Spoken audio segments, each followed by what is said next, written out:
He will never leave you nor forsake you. Don't be afraid. Don't be discouraged. Now, so remember, those were the words funded into the ancient church family, and specifically Joshua, as it's like, now go and fight giants.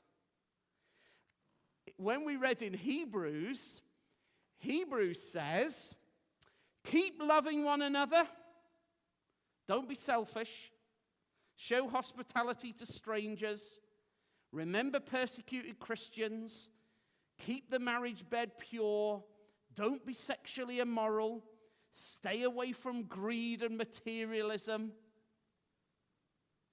And then quotes those commissioning words. Never will I leave you.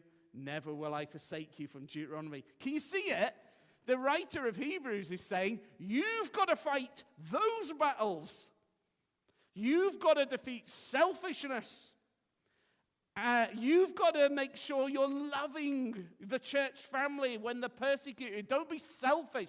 Don't think about yourself. Think about others. Don't be sexually immoral. Don't be greedy for money. Be content. And then we might be thinking, but those are really hard to beat. I've been fighting some of those things all my life, and I keep losing. You can't beat those giants. Never will I leave you. Never will I forsake you. Of course those giants can be beaten. Do you see it? It's a brilliant bit of Hebrews 13. Brilliant. Because when we think, well, you can't beat those giants, you can maybe manage those giants and keep them quiet, locked up in the corner. You can't beat them. What would Moses have said? What would he said? No, we beat the giants. We don't negotiate with them. We beat them. So if we're I don't know which of those sins particularly you're thinking, but I fought that one a lot. And I've never been able to beat it. Well, Moses is like, great, read Deuteronomy. We need to train you to fight giants and win. So that's the prospect ahead of us.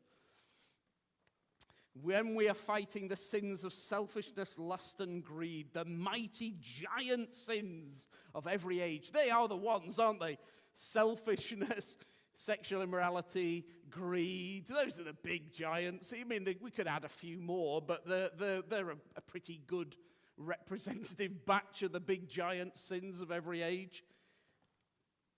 What Hebrews 13, but really the book of Deuteronomy behind that is saying is, don't be cowards and run away, and don't fight them in your own strength, but rather let's stand together and trust the Lord Jesus as our strength and champion. In this fight, he will never leave us nor forsake us. Now, what does that look like? How is that going to work? Well, that's what we'll hopefully at least begin to get into this week. In our church life, we'll always face these impossible giants, but the Lord will give us everything we need to overcome them if we trust him and walk with him. He won't leave us or forsake us.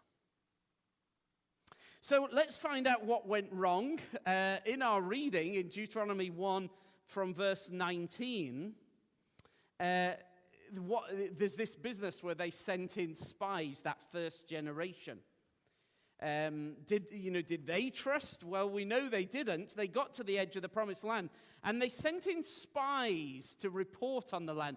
Now, even that actually isn't totally innocent.